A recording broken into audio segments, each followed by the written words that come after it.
Abbesses Way begins at the magnificent Wenlock Priory, once a great pilgrimage site of 8th century Abbess St Milburga's relics.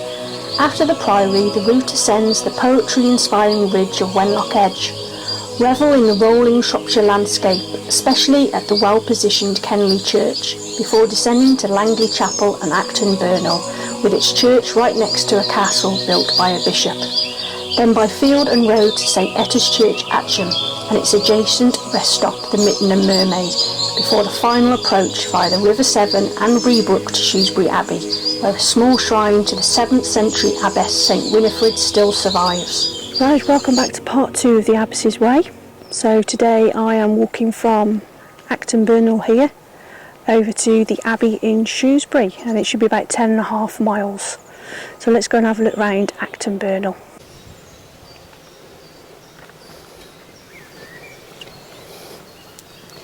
St Mary's Church is an active Anglican parish church. The church is recorded in the National Heritage List for England as a designated Grade 1 listed building. The church was built between about 1275 and 1280 for Robert Burnell, who became Lord Chancellor of England and then Bishop of Bath and Wells. It was restored in 1887 to 89 by Fairfax B. Wade, during which a small tower was added.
The north transept is floored with medieval tiles. The walls of the south transept decorated with 13th century painted red rosettes. In the north transept are monuments, the oldest of which is dated 1382. A marble plaque in the north transept commemorates Lieutenant Walter Smythe, who was killed at the siege of Mentz when serving in the Austrian army in the French Revolutionary Wars of 1794, with carved figures of cannon, cannonball, drum, flags and a castle. This is a memorial to Sir Humphrey Lee, who died in 1632 and was the first man to be made baronet in Shropshire.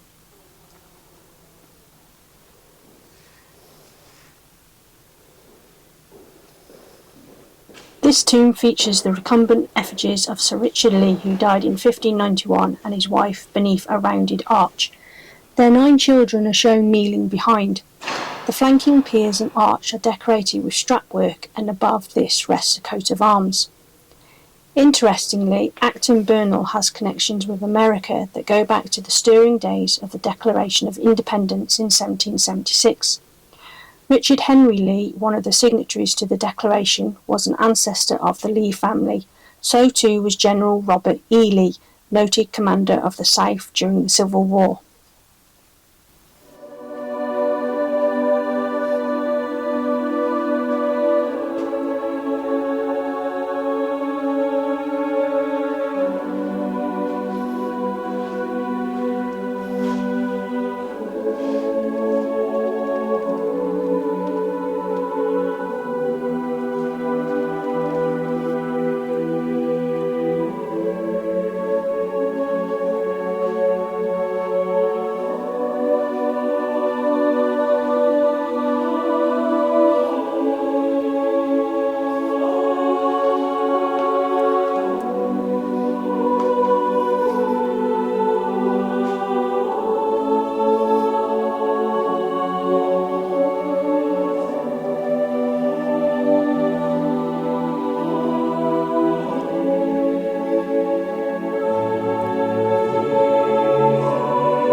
The font is octagonal and dates from the 13th century. The pulpit was created in the 19th century from Jacobean pieces.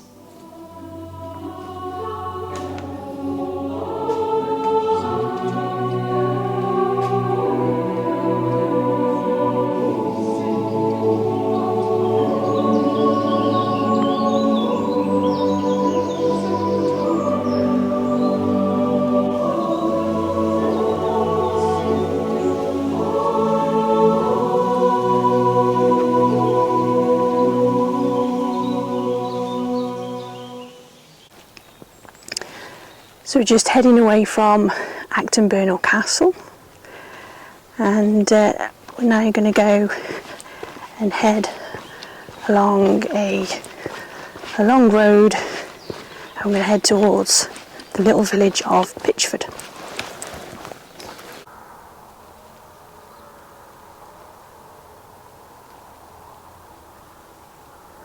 So the weather today is it's cloudy.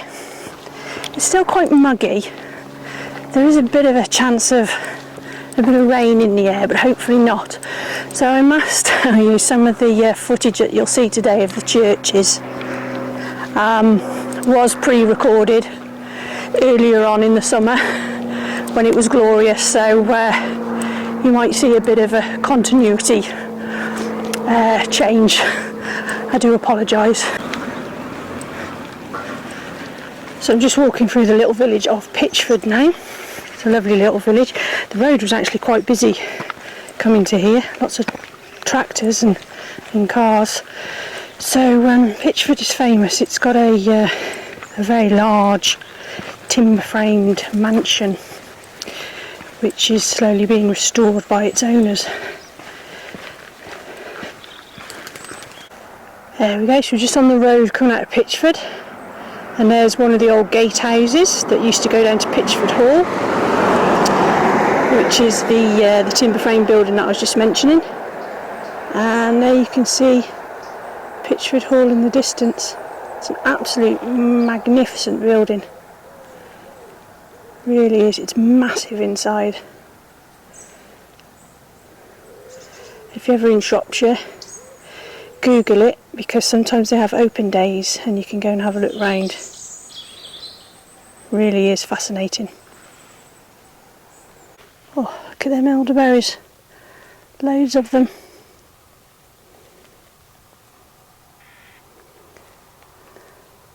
Elderberry wine.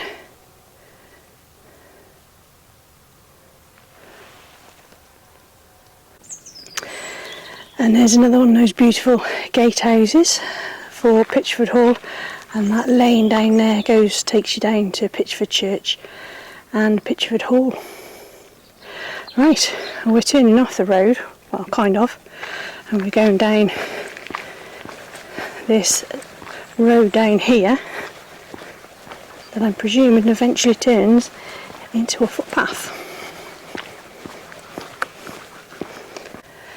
So I've just been walking down this lane that goes towards the farm, and I've just come across this. So polite notice, blah, blah, blah, blah. Walkers, please use permissive track through the gateway to your left. Well, there is no gateway, it's just a gap. Keeping the road, hedge to your right, thank you. That's fair enough. That's a nice clear sign. It's fair enough. They don't want people walking through their farmyard, so they've diverted it. So thank you for that. So along here, I'd rather farmers did that than just completely blocking it off altogether and you not knowing where you've got to go. So I think this was Oakland's farm at Pitchford, so thank you for that. Right, well, I'm back onto the path I should be. Thank you to that farmer.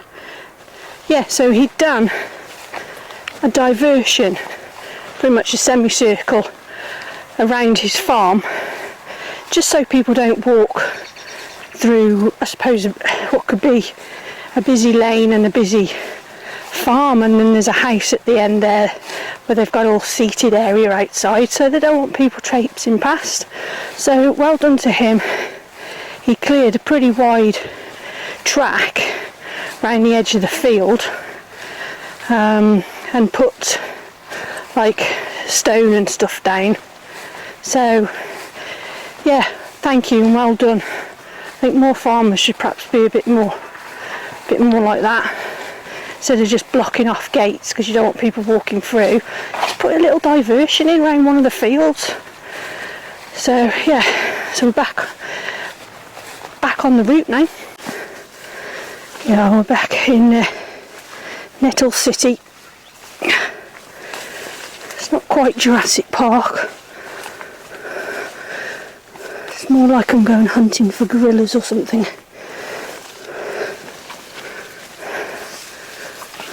Oh my god, how long does it go on for?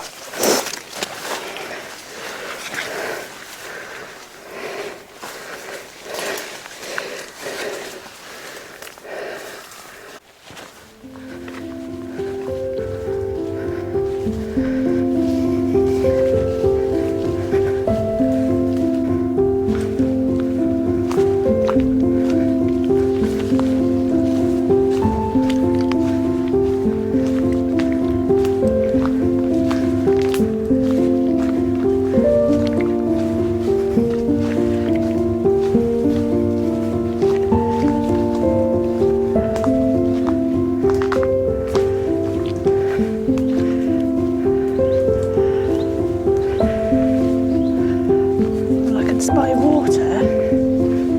Oh, and I can spy a bridge.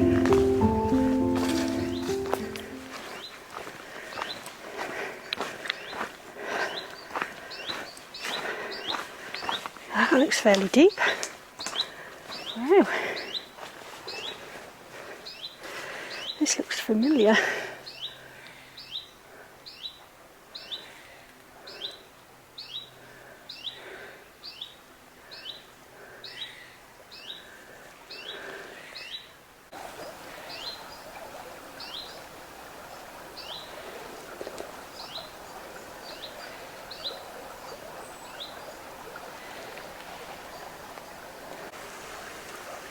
So I think this is Cundbrook that I'm stood by. I could be wrong,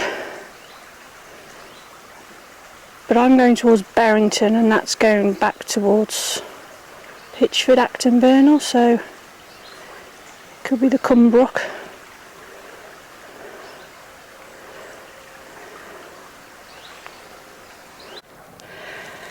At least there's one thing for walking uphill, you do get some cracking views.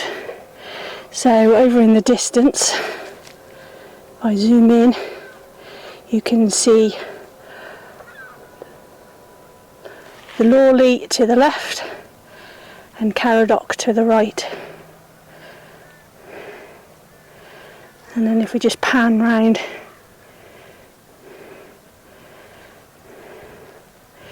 shame it's not more of a clearer day, but still some great views.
Right, so I am now in the village of Berrington and it's an amazing church. It really is a big church for the area.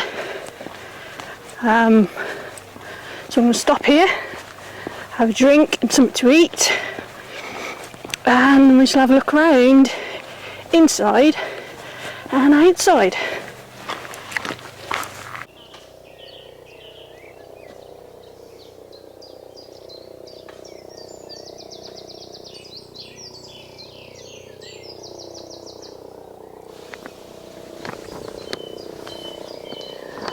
All Saints Church is an active Anglican parish church.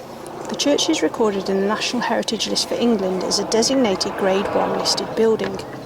The presence of a church in Berrington is recorded in the Domesday Book. The present church dates from the 13th century, with additions and alterations during the following 2 centuries.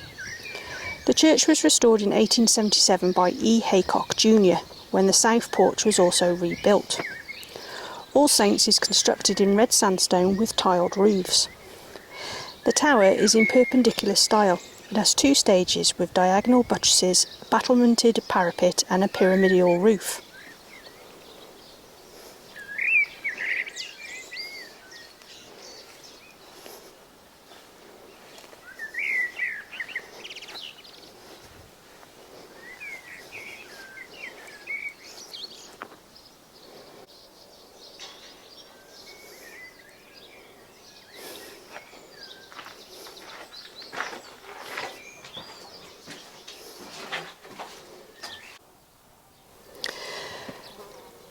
The font is Norman and is set on the base of a Roman column. It is round and carved with the depiction of a beast.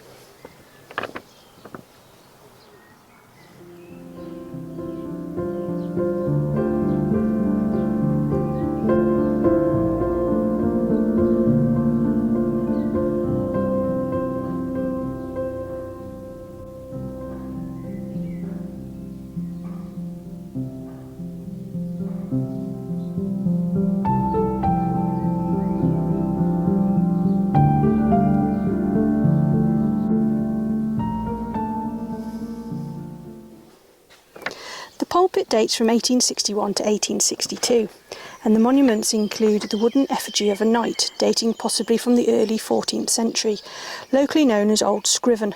The knight was said to have fought a lion and received the damage to the face thereby.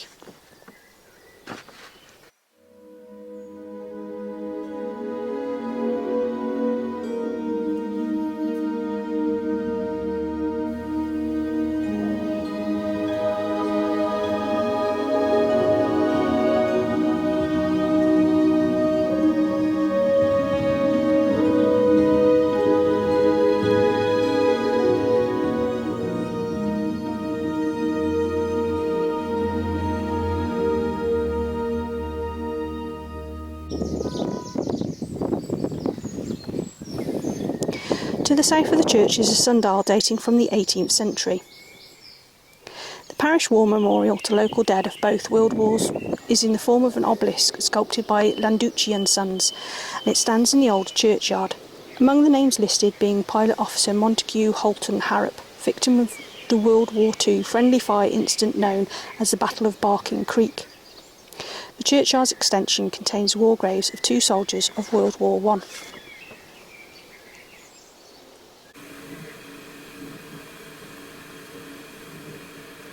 Coffee time, brew stop at Berrington Church.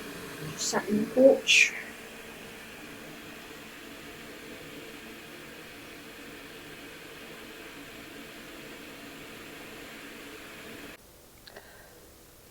So I just left Berrington Church. Nice coffee and some snacks. So leaving Berrington now, and we're heading across more fields. Suppose it makes a change from road walking. Right, let's go.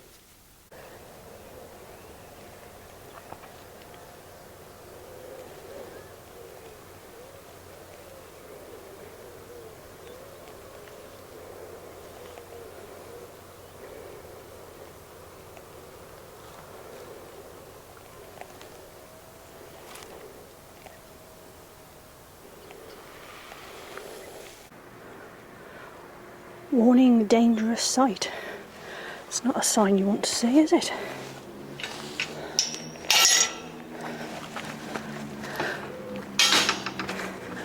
I think it's because this used to be it was a building site. As you can see, it's a housing estate. we go. So I did have to ask a friend of mine who lives in Cross Houses whether this footpath was still here, because when you look on the OS maps it's just a building site, and she said yes, you can definitely still walk through. Yeah, and that was pretty easy. Here we are, we're now entering the village of Cross Houses.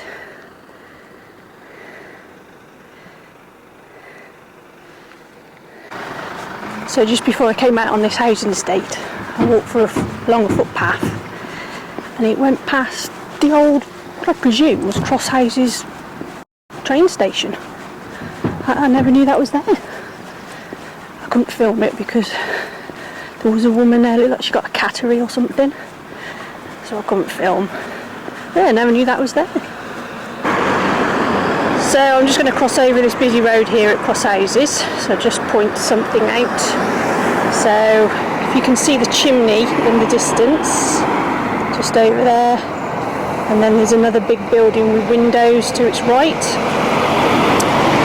So that was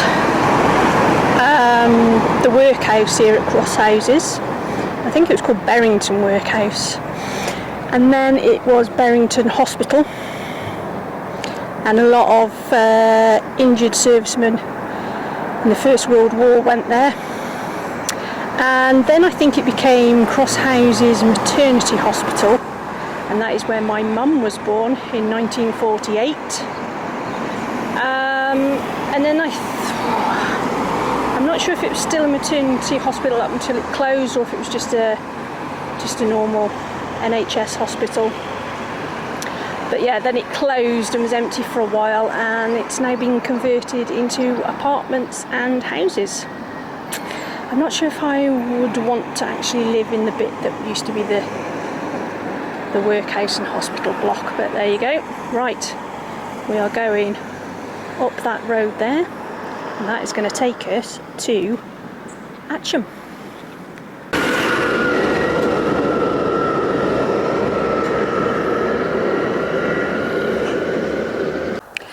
Right, so I'm still on my way down to Atcham. I just thought I'd show you this. This is a place called Cronk Hill, and I don't know, I think it's partly owned now by the National Trust, I'm not sure, but I know National Trust do open days here every so often. I keep meaning to go and have a look inside, I've never been. Used to walk down here when I was a kid, when we lived at Cross Houses for a while. I always thought it looked like something out of a horror movie. It's a bit creepy. I think it's something to do with the Berwick family, whether it was one of their houses. And the Berwick family owned Attingham Hall. So yeah, I'll have to try and get in one of the days. They only do certain days throughout the year. But yes, it's I find it slightly creepy. The Italianate style villa at Cronk Hill was designed and built by the architect John Nash for the second Lord Berwick in the early 1800s. It is located less than 2 miles from Attingham and stands on a hillside offering stunning views across the Attingham estate. A picture of the house from 1919 shows that the view is virtually unchanged today. The 5th Lord Berwick chose to live at Cronk Hill in preference to Attingham, and it was also frequently used by the 7th Lord to host shooting parties. Teresa Hulton, the 8th Lady Berwick, was of course born in Italy and lived there until marrying Thomas Noel Hill, the 8th Lord, in Venice in 1919, after which they returned to England and initially lived at Cronk Hill. The 8th Lord and Lady eventually moved to Attingham in the 1920s, and Cronk Hill is now a tenanted property, but is open to the public on 6 days of the year by the National Trust. I don't know if that's coming out on the camera. There's a little strip of this field, and it's just poppies and wildflowers. Isn't it beautiful?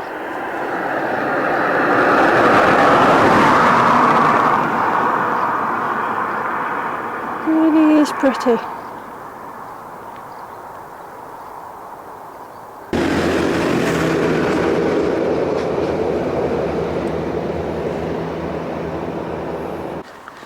Right, we're finally coming to the end of that road. That is a busy road from Cross Houses up to here, Atcham. So there's a gate here just on my right. I'm going to go through that, and then we are going to pop over to St Etter's Church and have a look in there, and then we'll have a look at the Mitten and Mermaid pub, and I might have a cheeky orange juice there. Right, so to walk across the River Severn here at Atcham,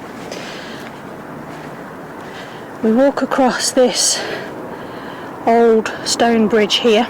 So this was the original bridge that crossed over, and then later on they built this second bridge over here, I suppose as motor traffic increased. They built that bridge there. I'll find out when these two bridges were built. But as you can see, this is probably just like wide enough for two horse-drawn carriages to go over, but not 2 lanes of vehicular traffic.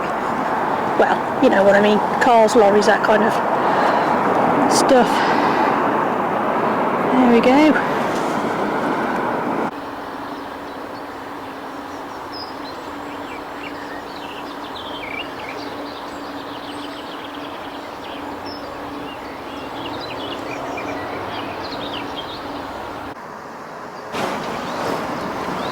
St Etter's Church is an active Anglican parish church.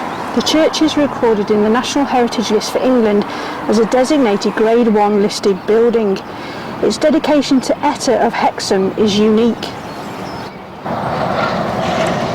The first church to St Etter is said to have been built in the 8th century, but there is no longer any trace of this.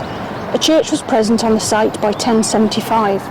The oldest part of the present church is in the nave and dates from the late Saxon or the early Norman era. The tower is probably from the 12th century and the chancel from the late 13th century. The south porch is dated 1665 and the church was restored in the late 19th century. The church is constructed in red and grey sandstone and incorporates some large blocks of stone from the Roman city of Wroxeter.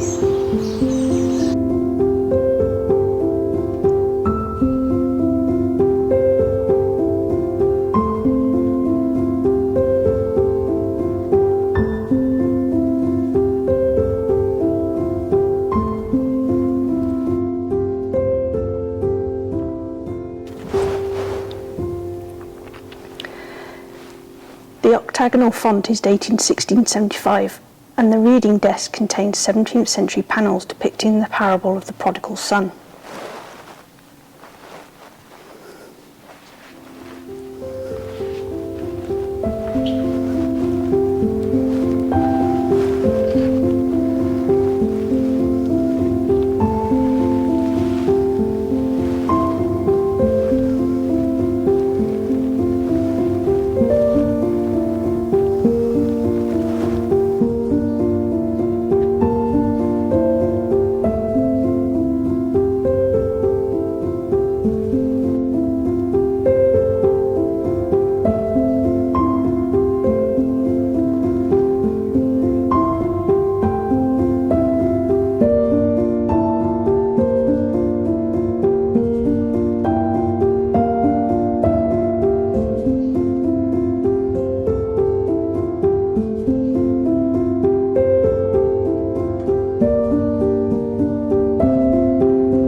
Who was St Etta? Etta died the 26th of October 686. He was also known as Etta of Lindisfarne and was Bishop of Hexham from 678 until 681, and then Bishop of Lindisfarne from before 681 until 685. He then was translated back to Hexham, where he served until his death in 685 or 686. He was the first native of Northumbria to occupy the bishopric of Lindisfarne. Etta died of dysentery at Hexham in 686 and was buried in the Benedictine Abbey of Hexham.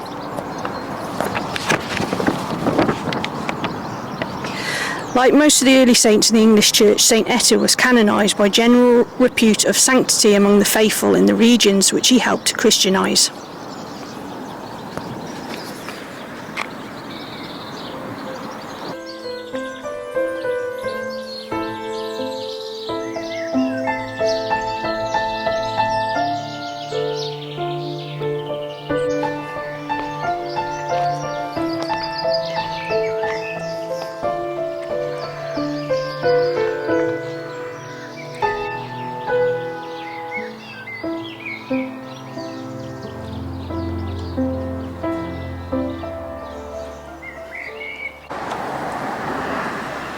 The Mittenham Mermaid Pub is a Grade II listed building and was originally a private house, which may have dated from as early as 1725, commissioned by Richard Hill of Turn Hall, which would later become Attingham Hall, and believed to have been called the Dower House.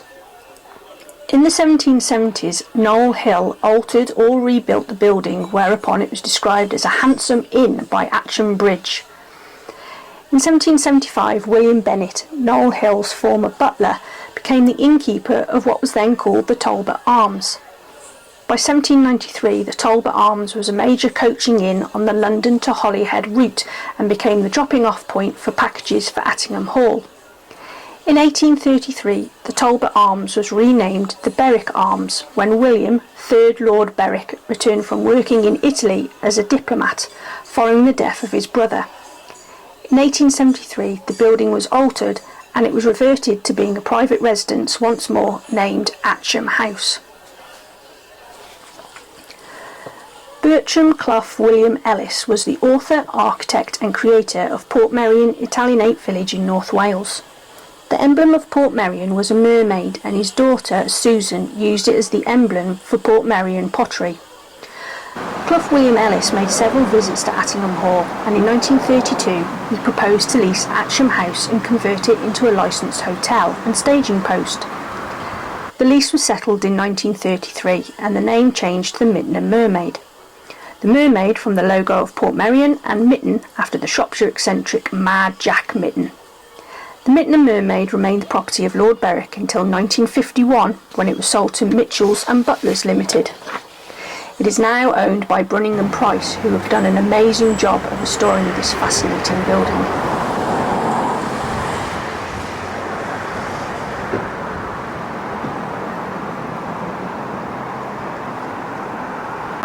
Right, just had a nice drink of juice at the Mittenham Mermaid, and now it's started raining. Right, we're going to be following the River Severn for a little bit. And then it's going to be urban walking into Shrewsbury. But I'll just show you this other bridge, the bridge that we walked over. So I'm now walking over the road bridge. So I'm going along the road bridge, and there you can see the original bridge there to my left.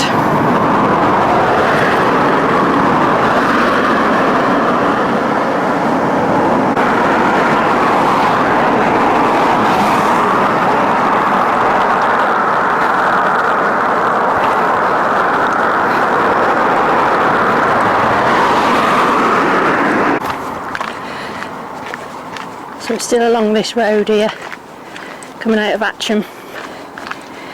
I'm glad there's a path here, because it is quite busy. So we'll be turning off in a minute, just to do a little detour along the river. And then I think you come back out on the road a bit later on. But it'll be a nice break from walking along this road. So here we go, turning off the road now. And this is part of the Severn Way.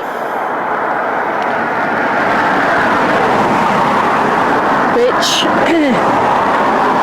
as it says, it follows the path of the River Severn from its beginning up in Plumlimon, I think, and then I'm not quite sure where it ends. Obviously the Severn goes into the Bristol Channel. I can't remember if it goes that far, but it's about 200 and something miles.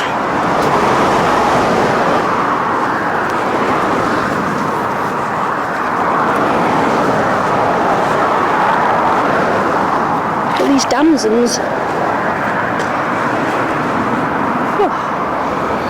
just walk through a cobweb.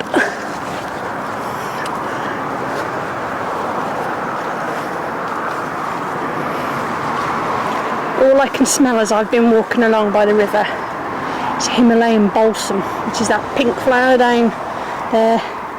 Absolutely stinks, I hate it. It's a very invasive plant as well.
God, these elderberries. Look at them.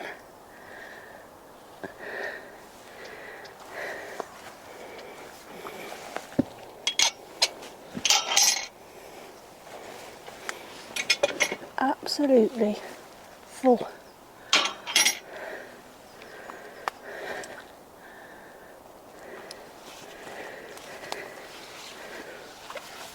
Dodge the nettles.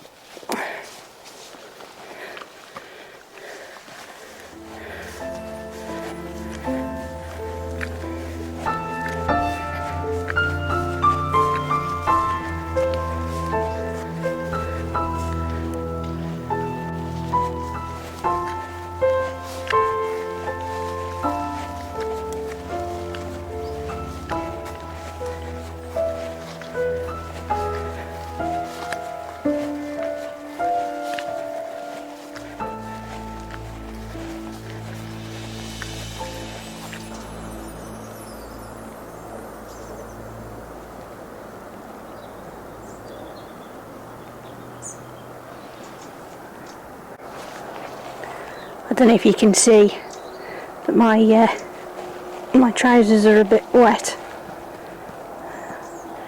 Walking through that grass, it wasn't very long grass, but from the rain it's just got wet.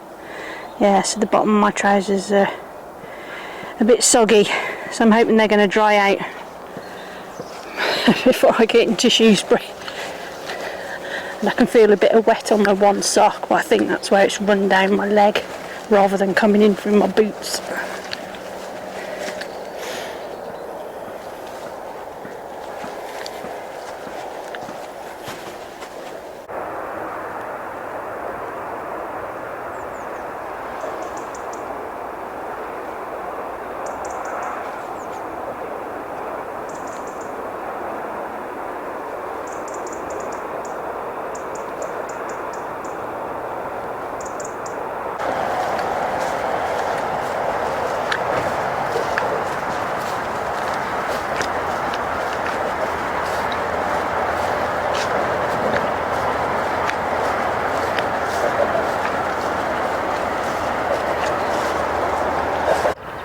Right, well, I've encountered my first problem.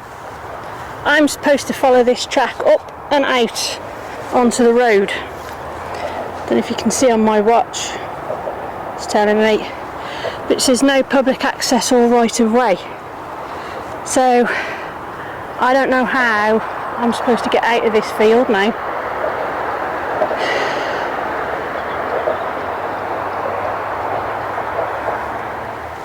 So they've blocked that off.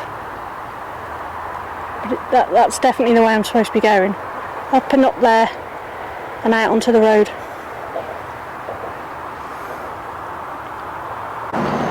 Right, well, oops. Right, well, dilemma time. So I've just shown you that farmer has put a sign on saying that there's no public access through that way. I've got to get up onto a road, not this one behind me. I need to get onto another road, which that track would have taken me to. So, do I just climb over the gate and walk through, and if anyone says anything to me, I just plead my case? I don't know what to do.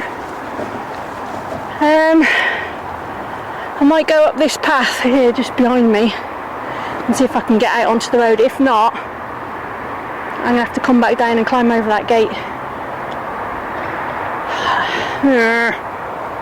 Right, let's go and see what we can find. Right, well, I've just had a look on the OS map on my plotter route, and this track that goes up to that farm and to the road, it's a permissive path, so he's obviously decided to withdraw permission. So I've just had a look, and there should be a footpath that comes straight off one of these fields up to the road. Just means I've got to double back, and I'm adding miles on. Here we go. You can see the gate in the hedge here. Oh dear. This walk was originally supposed to be about 10.6 miles. I reckon it's going to be near 13.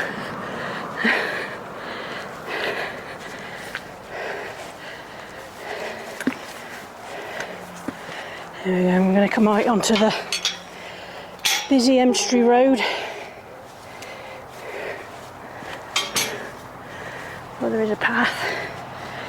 There we go. Right, so we're walking past Salop Leisure and Salop Caravans. They do nice coffee and cake there. Me and Deb go and have a look at the camper vans that we can't afford. Right, I'm now at Emstree Island, which is always busy.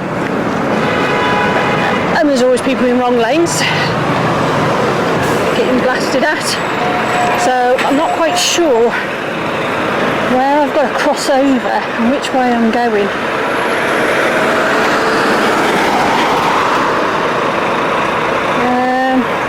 Let me check my map.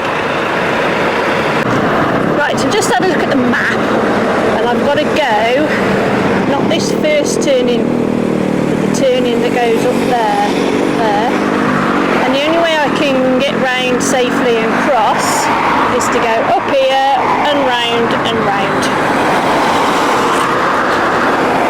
Yeah. And I made it across. Had to walk through about 4 sets of traffic lights. But yeah, back on course, and we're heading along this road now.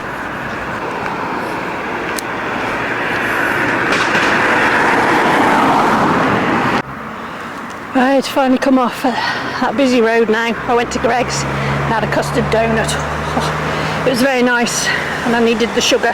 Right, so we're going along here now. Yeah, through here for a bit, and then I think we're going to be following part of what is the Reebrook.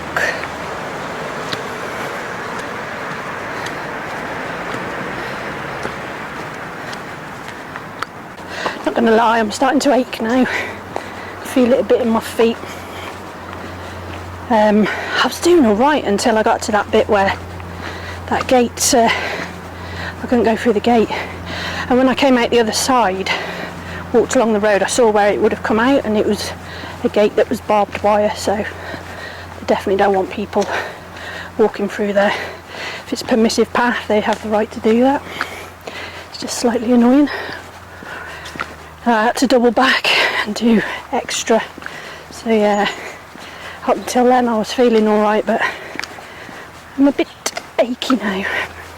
It's been quite a lot of hard surface walking as well.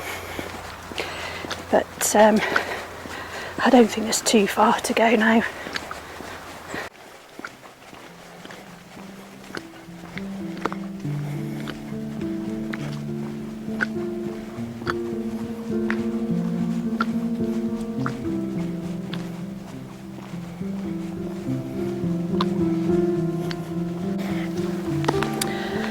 So as you can see, we're just about to walk under a bridge. Now I believe this was an old railway line because it's lovely and straight, and you've got the embankments up the side. Which railway line? I can never quite remember. I think it's what they call the Potts line, Potts, because it comes out on a part of Shrewsbury called Old Potts Way, where there was definitely railway sidings. So I think this is part of that. I could be wrong. If I am, I'll put a comment up.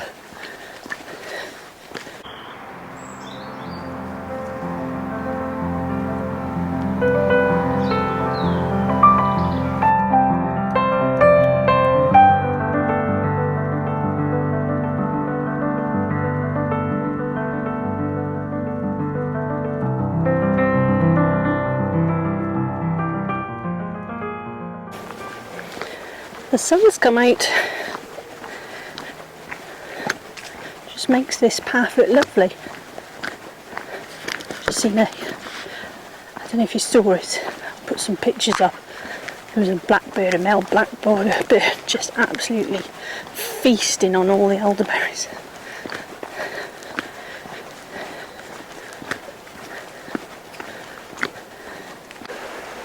Here we are, so this is the Ree Brook.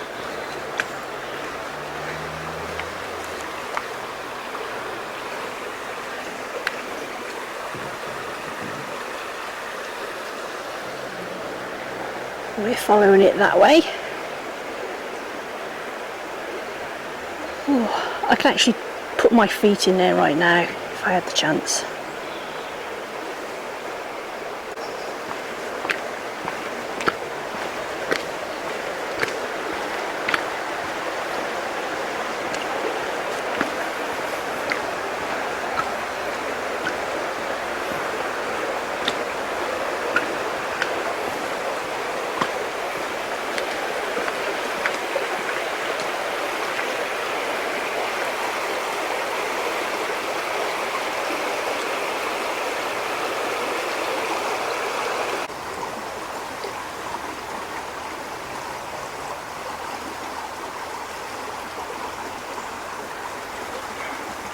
So that's the Ree Brook.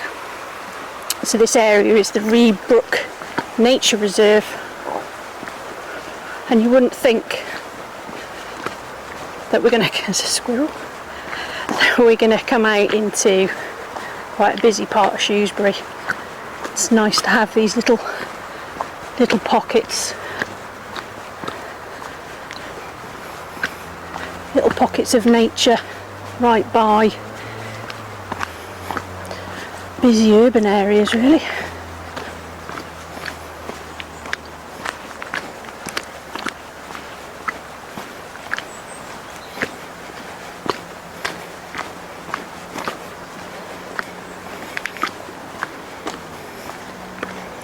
So there we go, welcome to the Ree Brook Valley Local Nature Reserve.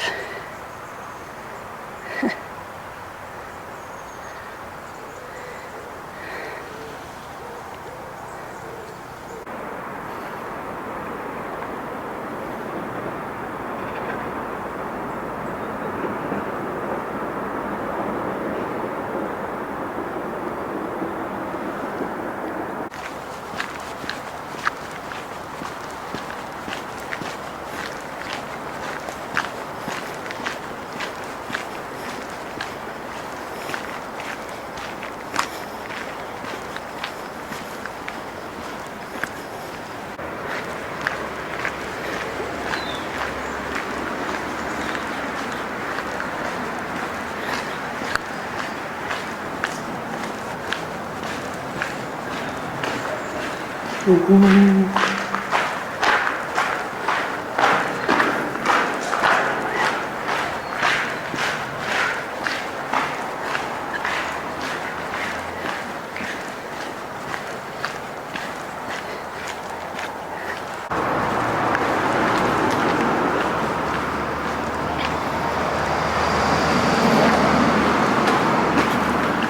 my god, it's a bit dark in here.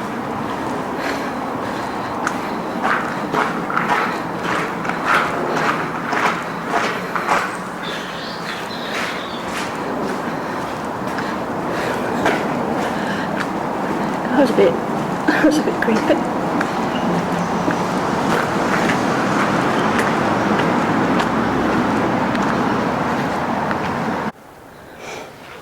There we go, right, so we're now leaving the Rebrook Valley Nature Reserve. And we're going down this path, which I think is going to come out on a main road.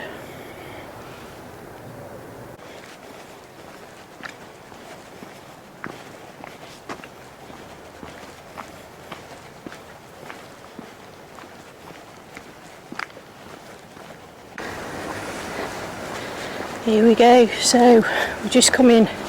To my left is Asda and its car park, and we're going to get our first views of the Abbey in front.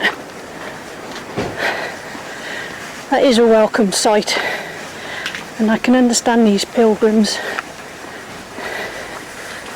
seeing something like that would be very welcome, wouldn't it?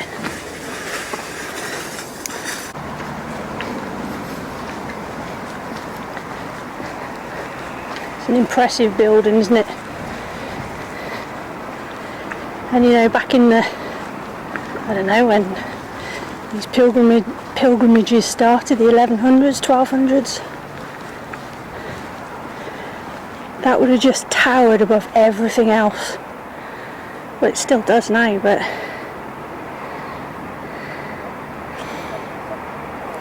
after walking all those miles, you would have been glad to see that, and I bet you would have seen it a lot earlier than I did. Just you would have seen it from miles back, probably.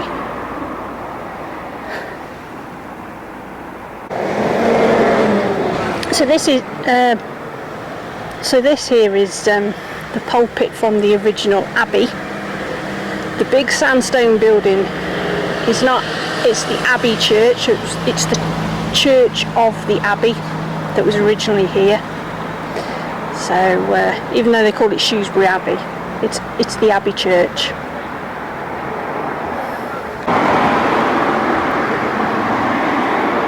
So there's another view of the pulpit.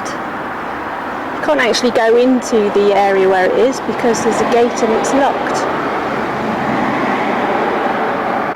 There we go, so there's my sign, Shrewsbury Abbey welcoming pilgrims since 1083. Wow. Let's go and have a look inside. Let's go and find St Winifred. St Winifred has inspired pilgrims like no other British saint. Holywell in North Wales is the country's most enduring shrine, the site of her martyrdom. At Shrewsbury, the arrival of her relics transformed this abbey into one of the wealthiest and most important in the land. Today, part of the abbey serves as the parish church, though much of the monastery ruins disappeared following the construction of the A458. Thankfully, a small piece of the saint's shrine survived both Reformation and roadworks and is on display in the church nave. The middle figure is clearly a woman, probably Winifred herself. The blackened stone panel consists of 3 effigies in a row. The figures on either side of St Winifred are usually identified as St John the Baptist on the left and St Bruno, her uncle, whose prayers resurrected her. A window above commemorates St Winifred and was installed in 1992. Most of the church fabric is Victorian construction, built around the skeleton of a mighty Norman structure. When the monks of Shrewsbury decided to find an important patron, St Winifred was an obvious candidate. Holywell is about 50 miles walking distance away, and its relative proximity illustrated by the fact that Henry V and Edward VI walked barefoot between the two places. The abbey acquired the relics in 1138 from the remote village of Gwytherin in Wales, where St Winifred founded a nunnery sometime in the 7th century. She was already famous because of miracles at Holywell. Her shrine is what is technically known as a second-class relic, holy because it was once in contact with her body. There is, however, part of her finger bone in Shrewsbury Catholic Cathedral, and it is kept in a safe and only produced on her saints' days and other special occasions.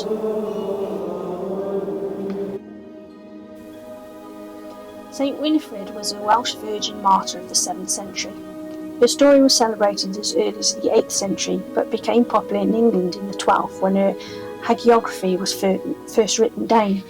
A healing spring at the traditional site of her decapitation and restoration is now a shrine and pilgrimage site called St Winifred's Well in Holywell, Flintshire, and known as the Lords of Wales. The oldest accounts of Winifred's life date to the 12th century. According to legend, Winifred was the daughter of a chieftain, Welsh nobleman Tiffyd ab Elith. Her mother was Wenlow, a sister of Saint Bwenno, and a member of a family close connected with the kings of South Wales. According to legend, her suitor, Caradog, was enraged when she decided to become a nun and decapitated her. A healing spring appeared where her head fell. Winifred's head was subsequently rejoined to her body due to the efforts of Bwenno, and she was restored to life. Seeing the murderer leaning on his sword with an insolent and defiant air, Bwenno invoked the chastisement of heaven, and Caradog fell dead on the spot, the popular belief being that the ground opened and swallowed him. Bwenno left Holywell and returned to Carnarvon. Before he left, the tradition is that he seated himself upon a stone, which now stands in the outer well pool, and there promised in the name of God that whosoever on that spot should thrice ask for a benefit from God in the name of Saint Winifred would obtain the grace he asked if it was for the good of his soul. After 8 years spent at Holywell, Winifred received an inspiration to leave the convent and retire inland. Accordingly, Winifred went upon her pilgrimage to seek for a place of rest. Ultimately, she arrived at Gwytherin near the source of the River Elwy. She later became a nun and abbess at Gwytherin in Denbighshire. Given the late date of the earliest surviving written accounts of Winifred's life, her existence has been doubted since the 19th century. She is not recorded in any Welsh pedigree of saints, nor in the 13th century calendar of Welsh saints. Veneration of Winifred as a martyr saint is attested from the 12th century.